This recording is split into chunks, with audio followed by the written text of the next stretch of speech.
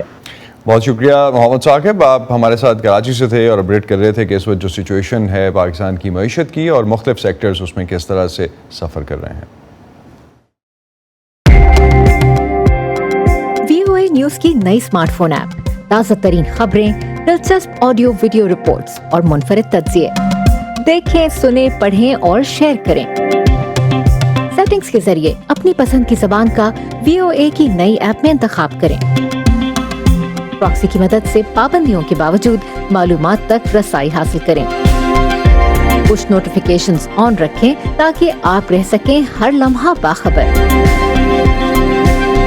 VOA news کی نئی smartphone app download کیجیے گوگل پلے اور ایپ اسٹور سے۔